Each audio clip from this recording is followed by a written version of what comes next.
while you want to want to be aware of legitimate reasons why somebody might not be in a position to do something, I still never would believe that you should ever use those as excuses to hold you back or put you in a perpetual state of unhealthiness, because people aren't living that long when they stuffing that shit in their bodies for many decades at a time. And you got diabetes and high cholesterol and heart disease and all of this shit as a direct result from eating fake shit in a box.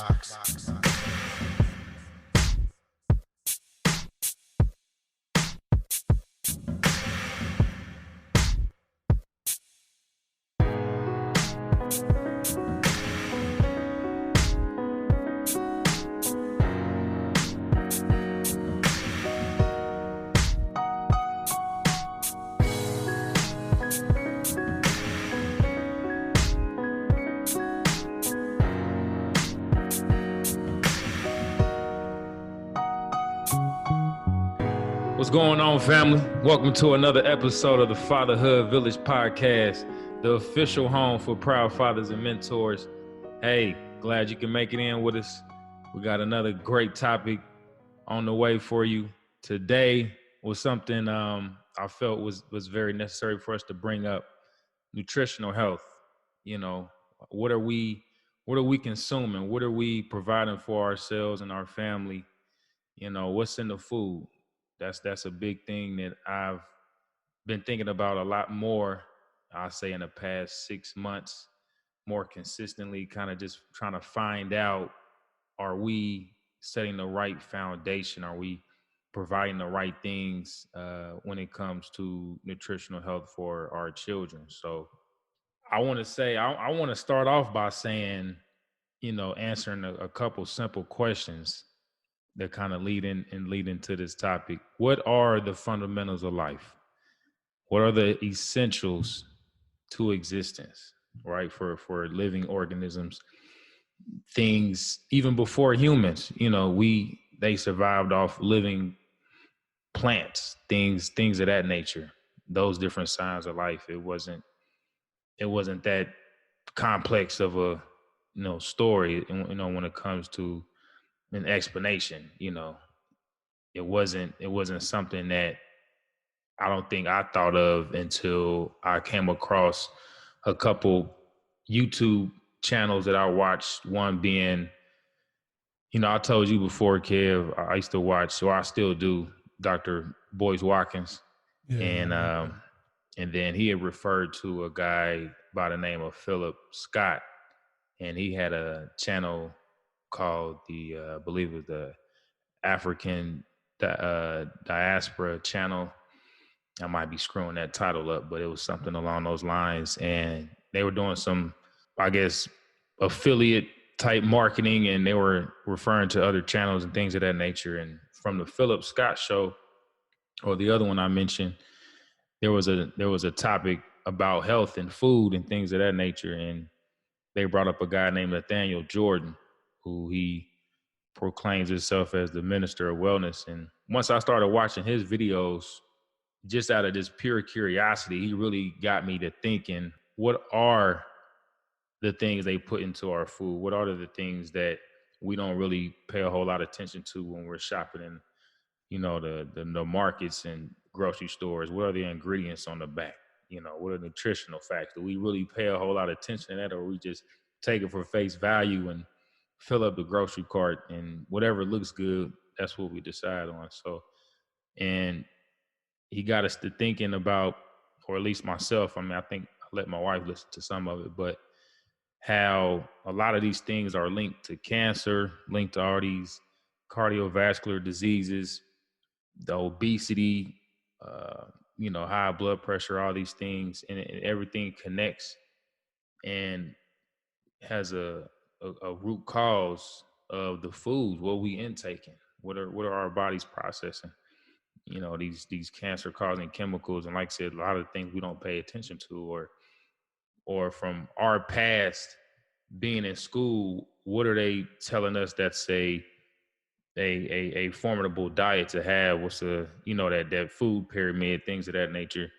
Was that always correct?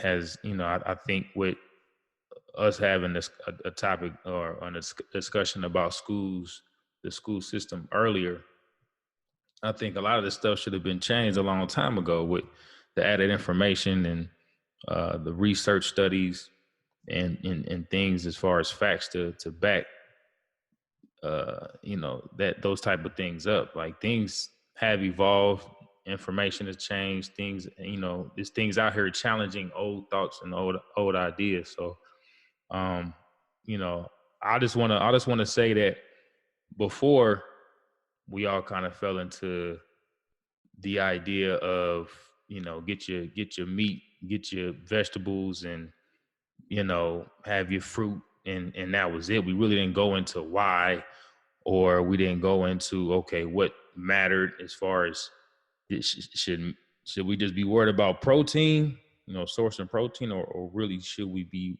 worried about consuming meat? You know what I mean? Because there's a difference.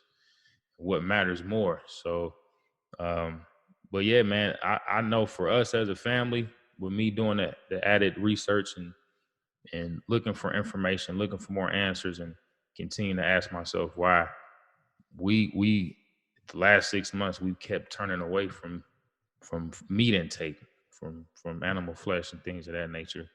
And it's been a challenge, but it's I'm glad it's happening as soon as it is, because trying to flip, a 12-year-old, a 13-year-old's diet is probably impossible. So with our kids being so young, 2 and 4, I just think that I'm pretty fortunate to finally find the answers and be more curious, be more open minded to this type of thing, because I feel like it's very important. That makes sense, man. You mentioned school lunches, and I was still over here chuckling, man. I remember just last week I was on Instagram, and somebody was like, man, they really had us eating cheeseburgers and drinking chocolate milk at lunch. Yeah. And I just was thinking, damn, man, that's a horrible combination. I mean, I suppose it's a lot of carbs, fats, proteins. It's a dense macronutrient meal, but it's definitely not some shit you want to be having at every meal. Is a chocolate milk with your pizza, which I was drinking chocolate milk with every pizza I had for many years. Yeah. And I'm not sure if that was just some public school shit, but I know the school system started, overfeeding the kids for a time and feeding them weightier meals for a while. Because remember, the kids that was in the projects, or the kids that were poverty stricken for whatever reason, wasn't really expected to get the most satiating meals at home. There was this socialist push to make sure that the children were eating and getting enough food. So that had a little bit to do with it. It kind of misguided the school systems into just feeding them whatever gave them the most calories so that they could function. But at the same time, we also have a very a greedy food industry, especially in America, that is completely run by the profit, and they don't care what they do, who they poison, who they kill, who fucking Hmm. right on the spot. You could go into a restaurant with fucking 8 inches of bacon slabbed onto a sandwich, have a heart attack right there on the damn stool, and get your damn sandwich for free if you finish it in 8 minutes, or some old bull crap like that. Yeah. We are a very gluttonous nation as it pertains to Hmm. our food, but it's been brought on by a very strategic push by the food industry for the profit margin to always be massaged into every opportunity. And even if that came at the expense of a child's health, or an obesity epidemic, no matter if you're talking about school lunches or the grocery store system, where the majority of the grocery store lives in a box, right? We you talking about animal flesh? Hell, we can't get fresh anything. Everything comes Hmm. in a box. Everything is considered non-perishable, right? And Hmm. they feeding people shit that comes dried and hydrated or dehydrated, and the shit. Like, you ever looked at the expiration dates and some of this shit? You pick up some shit that thinks It's 2020. It's like, yeah, don't expire to 2025. Yeah. What the hell? That's insane. That's not Yeah. food, man. Yeah. Like, how is one supposed to think about a food item that he knows doesn't expire? What does that mean when it hits your gut if it doesn't go bad? We've all seen those videos or time lapse pictures of like a McDonald's hamburger not deteriorating and not decaying in time. It's like a picture right now of a 10-year-old McDonald's cheeseburger that looks just basically the same as the second or third day it was sitting out, and the damn value meal, the whole value meal looked like it might have been made yesterday or last week, and it's literally like 10 years old. You know, Yeah. they got this damn thing in a dust chamber to keep the dust off of it because the dust would have covered it before it decayed. The Yeah. damn the damn dust would have covered it before it decayed. So when that That's stuff hits sick. your Yeah. bowels, when that stuff hits your gut, man, that stuff isn't built for humans, man. This is all chemically manipulated food, Yeah. mechanically processed food. It's a shame because we don't really have an escape, and it's very difficult to protect your family from this because at every turn, something that you ingest, something that you put on your body or in your body is toxic, and it can provide a great deal of anxiety for somebody who wants to do right but is not in a position to do right based on culture, based on the market around them, based on what's availability, or based on the food availability around them. Many of us live in food deserts. We don't have a choice but to buy shit that lives in a box for 7 years. Yeah. We don't have fresh produce. We don't have select cuts of meat. If you believe in eating animal flesh, you don't get the best of it. Hell, they only sell dark meat on the west side, as you know. I mean, you Yeah. can't get damn chicken breasts. They got maybe 3 or 4 chicken breasts over there, and once them are gone, them bitches are gone. We got chicken thighs and pork chops. Like that's all they got. Hmm. So it becomes a great challenge for us to provide an avenue for our families to eat well and maintain our health, especially with the epidemic of diabetes and some of the diseases that our people face and people in general. Man, hell, the majority of the country is considered overweight at the moment. So Hmm. um, I'm not sure what the answer is unless we get these corporations under control, but they always protect the money and they would almost Hmm. never protect the people over the money. Yeah. It's insane. It's crazy to even think about. But you definitely brought us some great points. And, with the food desert, how these communities have been disproportionately um, pretty much separated from those those supermarkets and things accessible in like the suburb area. The environment has a lot to do with how you're living, your living standards. So if the whole food plant-based type markets and the restaurants and all those different alternatives that a lot of people would mind or wouldn't mind changing or trying out, it's not there. You got to go 20, 30 minutes out the way to even be in range of those type of things. So that's a big, it's something that deters a lot of people from trying to Oh, change their hell habits, yeah. Hell because it's yeah. not cost effective. It's not really practical. So that's a big thing to keep in mind. The thing is this though, let's say you from the west side, like I'm from the west side, and you do value decent enough food, and you do want to go to a nice Kroger marketplace or some Whole Foods. Well, they don't put those things in low income areas, right? Hmm. So, and I'm not alone in this. This experience it presents itself to anybody that's not in a middle class area or above, where you live in what's formerly called a food desert, meaning you don't have, as a people or a population, there's not enough sustainable, actual nutritional value in the grocery store system around you, so that a population of 100,000 may have the food, the the legal, definitive, categorized food. They might have enough food for 40,000, but there's 100,000 people in that area, and Hmm. everything else comes in a box, and nothing in a box is considered food, right? If you look at Hmm. anything in a box, usually it says food product. or cheese product or dairy ice cream product. If you look at any of that stuff, when it says product behind it, it's because it's not the actual thing. It's an imitation of one, or it's a duplication of nature, but it's not nature. Um, Hmm. so when these people are in these food deserts, uh, and then they're trying to get woke about what's healthy and how to navigate, man, they have so much more to contend with just because they don't have those options, and they're competing with a few other woke minds around them that might want to get a rhubarb plant, right? That might know what the value of spinach or maybe aloe plant might be to their household, right? Like Hmm. it might be, I don't know, 45 rhubarbs on the shelf, and that's it. They don't have The grocery stores are half the size of these suburb grocery stores. Man, I've been driving across town to go to the grocery store for the last, I don't know, 12 years. Um, now I live close enough to the good side of town where I'm like in the middle class area, so I don't have to drive about 4 or 5 miles to go to the nice grocery store with the giant produce section. But if I go down the street and around the corner, man, the produce section is shit.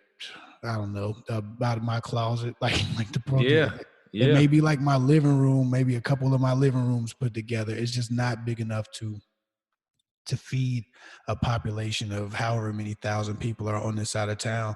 And so it leads you to go out to a different community and feed off of their food. And the thing is this, that's if you lucky enough to be woke enough. Most people in those poverty stricken areas have bigger issues than whether or not the food's gonna kill them today, because there's some shit outside that can kill them tomorrow. true. And it's a very sad state of being when you can't protect yourself either out of distraction, from real issues, or the fact that you just don't have those resources available to you unless you can afford to drive an extra 10 miles to get to a real food source. It's just sad all the way around, bro. It's tough. It's tough, and that definitely puts a lot of things in perspective from my position because I did want to make the change. Luckily, I have accessibility within close proximity. I mean, a few miles, and I'm somewhere at like they have like a natural pantry here. The produce sections and produce aisles that are in places like a Fred Meyer, the commissary here on base. I mean, there is it's plentiful, and you may get some that's better than others, and as far as the quality, but at least it's available, and it's abundance of it to an extent. So, but yeah, I feel for those that are in those, you know, poverty stricken areas, and the last thing you really care about is trying to eat right. Like I said, you have more danger and more worries in the forefront of your mind than what your next meal is going to be. I mean, provided they even have a next meal. You Yeah, know, and sometimes it's not even death though. It'd be like, shit, your light's about to get cut off. Can you afford rhubarb, or you gonna go down there and get that shit in a box that costs $2 because it's on sale 10 for 10? facts, facts. Yeah, it's like I said, it's something that I know a lot of individuals have made it given some thought, made a weight on their conscience, but it's just like I said before, it's not practical. It's not something they could really commit to as much as they want to. So at the end of the day, it's really about where your intentions lie. Is as much as much of a change you can commit to, do that much. If it's just a little bit, if you just whatever the healthy side of that McDonald's menu, whatever the best they can offer you, the wrap instead of the Big Mac. Let's start Uh, there. You know, that's real, man. It's like, if it's important, you'll find a way, and if not, you'll find an excuse. And many Mhm. times that excuse may be a very valid reason, but still, it has been done. Weaker people have done more with less, so you can do it if somebody else figured out how. And it's not necessarily impossible. And you don't need easy; you just need possible. And everything is possible, and anything is possible. So there is, even though there are valid reasons and even valid excuses for not eating healthy or not trying to protect yourself in different ways, the point is it's not impossible, and it's up to everybody to arm their families in every way possible and do what you can. Some people aren't doing shit, and then they Yeah, complain about what they're not doing. Right. Some people complain about not, providing a healthy lifestyle for their family, or healthy food options when they can and they just won't. But because it's not convenient, they Hmm. act as if, oh, okay, well, there ain't nothing over here. When there might be a couple of rhubarbs on the shelf, and they just ain't grabbing them nasty ass rhubarbs, right? It's like Yeah, yeah. you get, while you want to be aware of legitimate reasons why somebody might not be in a position to do something, I still never would believe that you should ever use those as excuses to hold you back or put you in a perpetual state of unhealthiness, because people aren't living that long when they stuffing that shit in their bodies for many decades at a time. And you got diabetes and high cholesterol and heart disease and all of this shit as a direct result from eating fake shit in a box, and cured meats full of salt and fat.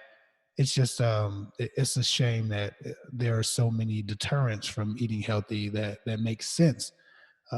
There are enough obstacles that even if a person means well, they may not do well. And like I said, we just have to raise our awareness, and we have to decide to fight a little bit harder for the life we want, for the health we want, for the results we want. And it won't always be easy, because the system does not make it easy for people to eat healthy. Even those people in good neighborhoods, even those people with the beautiful, fancy grocery stores, still have to walk past the same fruity pebbles and the same, boxed macaroni and cheese. And I don't eat that shit, to be quite honest. My wife's too good a cook for me to be eating some shit out of a box, but y'all know what I'm saying. Yeah, Um, so it's not easy for anybody, even if they're in a good enough neighborhood. But the challenge is especially difficult for those who do live in food deserts. So it's important yeah, to just keep them encouraged. yeah. Got to. And like I said, this is another big point, something that we definitely have to turn around in the culture. And like I said, it won't be easy. It's nothing that's going to happen overnight, and it's just continuous effort that we have to focus in first.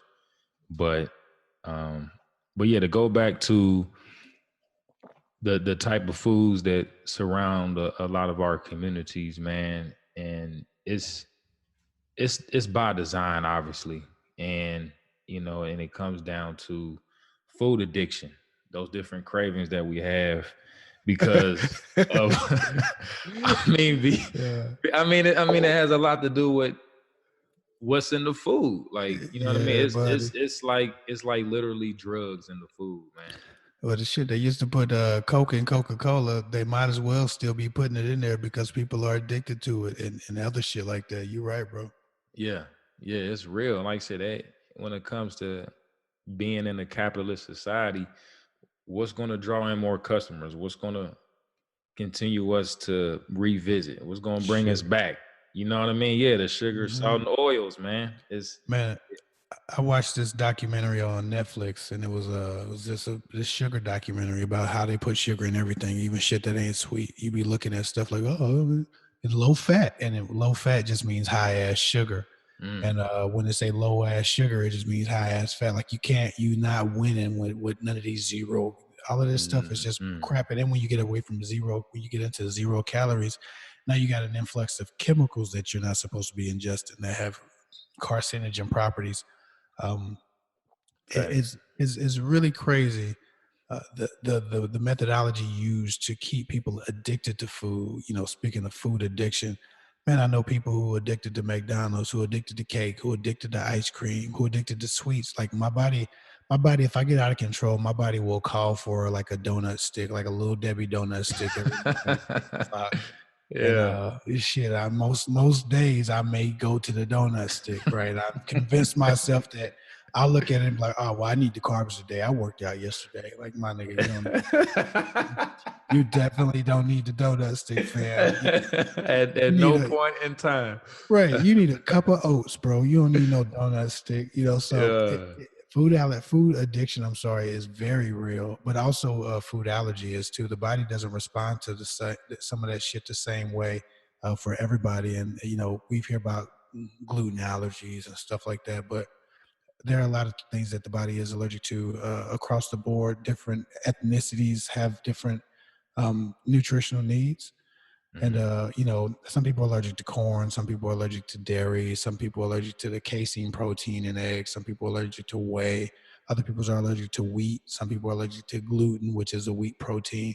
You know, if people don't know their bodies well enough, they do themselves a great disservice and cause a lot of inflammation in their own bodies, not just because they're eating crap in a box, but they could be eating healthy enough stuff or raw and whole enough foods but that just don't agree with their body mechanisms and their DNA.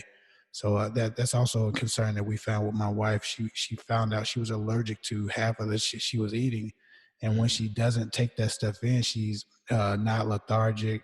She's full of energy. She wakes up earlier. She needs a lot less sleep. Her moods are more balanced. Her hormones are more balanced. She was having a food response on a very chemical level because of her gut health going down because she was allergic to corn and wheat and dairy and gluten and all of these things that we Wow. ingest that we don't have to. So it's not even just about attacking the box or attacking the sugar, but the food response for each and every individual is different too. So you want to make sure that you understand what your body is fit for or not, and you can do that with a blood test in a doctor's office. Most holistic doctors with MDs will help you figure out what your food allergens are if that's something you're considering.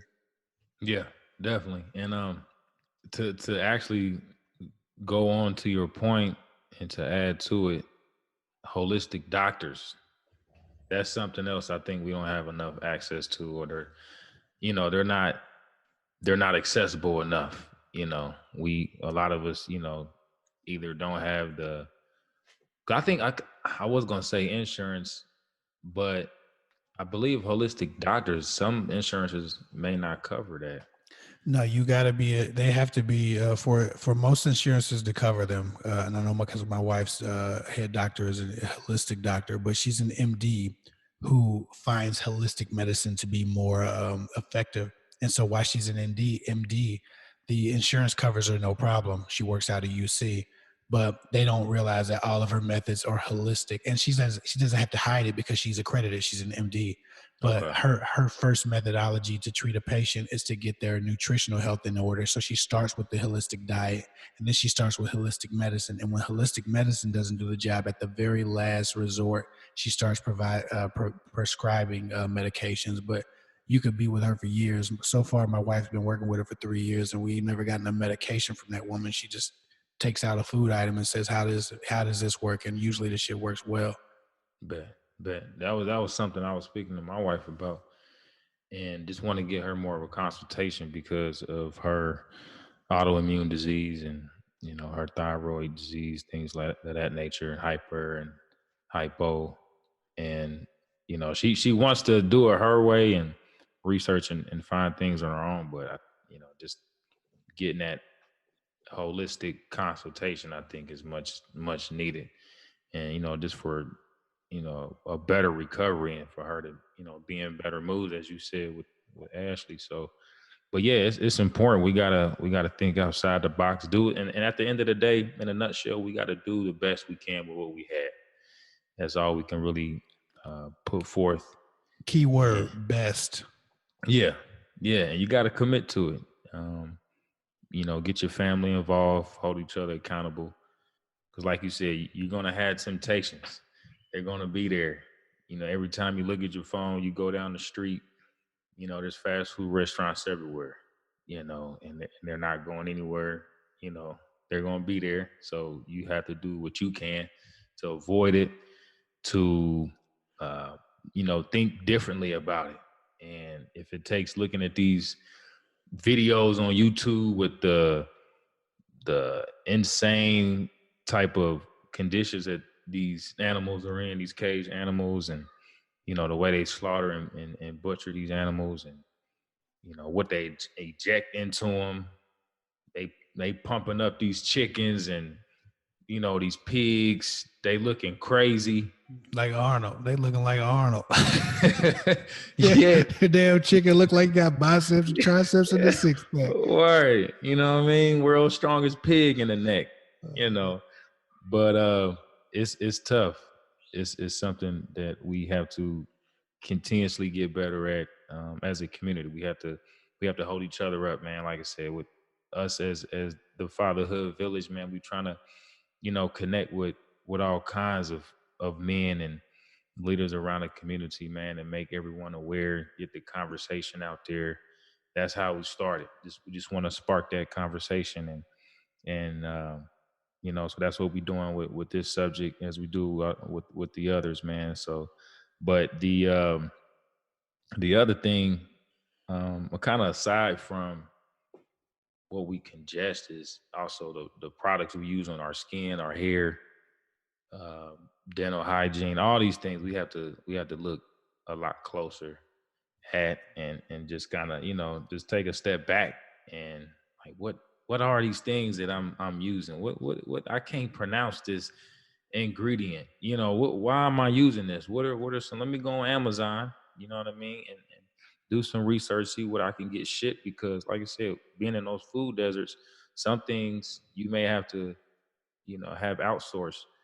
And I know a lot of us may not take supplements and vitamins, but that's necessary. That's something we need for optimal health and immune boosting qualities. We need that, especially if individuals have or opposed to vaccinations and things of that nature, uh with aborted fetal tissue that I'm hearing that's in some of these chemicals and some of these vaccination shots. It's horrible. Like, these doctors have they Hey, have a man, I they have, ain't hungry no more hearing that yeah, shit, bro. I hey, ain't hungry no more. hey, it's real. Like, they admitted to it. Like, they don't care. That's the thing. They like, oh well, what Yeah, you I gonna do mean, about it? You know what I'm saying? they'll look you dead in your face and be like, we put well piss in these chips. Hey, Yeah. hey, what's promethazine 68? Oh, that's well piss for freshness. Yeah. Anything with a number with it, I'm like, no, bro, we not Yeah. doing that. It got 16 syllables and all that. Come on, man. Hmm. But I don't want no promethazine. yeah, so like I said, all these things stem back or have a direct link and correlation with these diseases, all these family uh health, illnesses that we've had for generations. Where did that stem from? Where did that start? In the food, and like I said, everybody now has a 9 to 5. Everybody's working. It's a fast-paced society, and that falls right into the hands of this capitalist country. They want you to be moving so fast and to not think, to not pay enough attention to what's going on. They don't want you to, read through the fine lines and do a whole lot of research, and they just want you just to react and just to do. They want you to be zombies and robots. I refuse that. Be better. Be smarter than that. Yeah, man. Like I said, we started this vegan trip, man.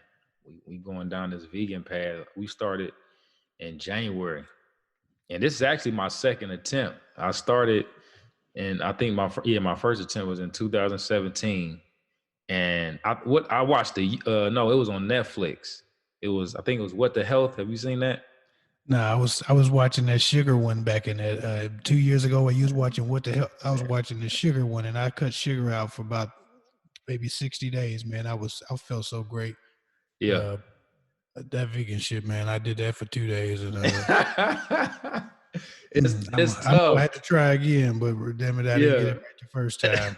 Yeah, that's what kind of happened the first time. That's actually what did happen. I just fell on my face with it. I didn't have a clear path. You know what I mean? You know how you that fear factor kicked in, and I just reacted and just was like, hell no to Yeah, all meat and all dairy products and things of that nature, because I was getting my information from like a hypochondriac.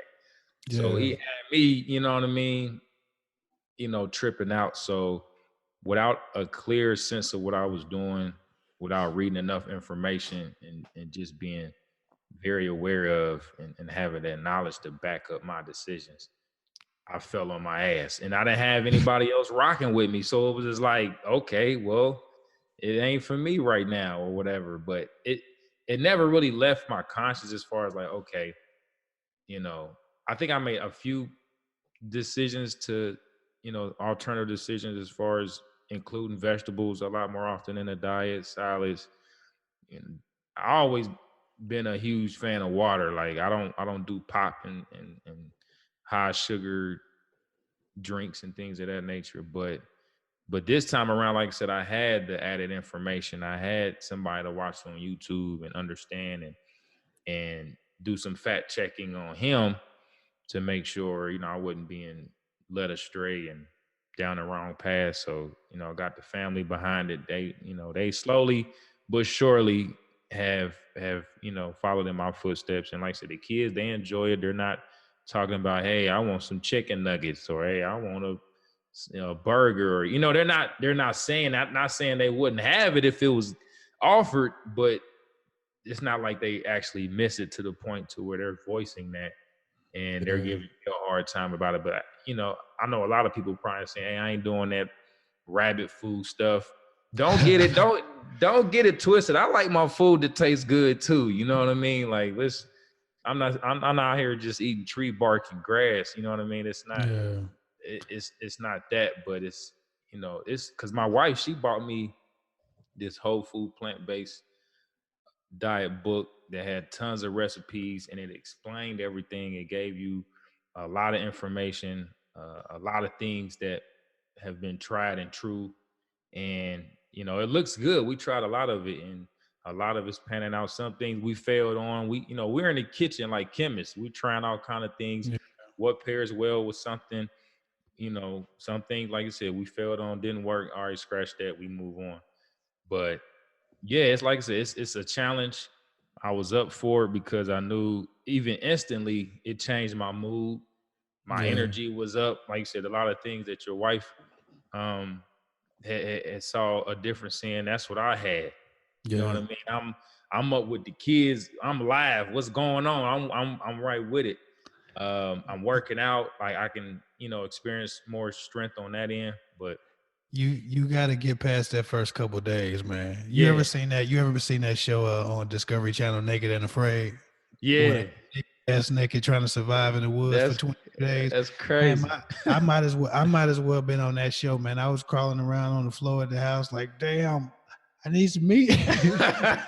Right. Hey, That's the first man, thing you think about. Yeah. man, bro, when we relapsed after 48 hours, man, I was at like I don't know if I was with the McDonald's or Roosters or something, man, but I swear I was like, just like the people on Naked and Afraid, I was like, I can feel the protein going through my body. Like I just, man, Yeah. I was so withdrawn, and that's that food allergy, well, that's that food addiction, man, because you think you need it, the body calls for it, but it's not necessary. Hmm. And so I felt so controlled. But I did the next best thing. I find it easier to cut sugar completely. And so I've done that many times successfully. I can cut sugar um, pretty easily. But that damn meat was it was a different bear for me. And I'm not even really the biggest meat eater, but I was thinking my muscles was falling off. Man, look here. It was a rough transition for me. That 2 days was tough. I need to Yeah. give it another go. I definitely ain't got all my shit together, but I am mindful of what I eat, and I try to make sure that every decision I make has a purpose, and that I'm using food for fuel and not for entertainment. I don't eat Yeah. just as a pastime, and sometimes even that habit alone, even if you're eating shit that you probably shouldn't be eating, it keeps you from eating too much of it or so much of it that it deteriorates your health at twice the rate as normal. You know. Yeah. Yeah. That's a big point. And that's where the transition lies, is from how American society is.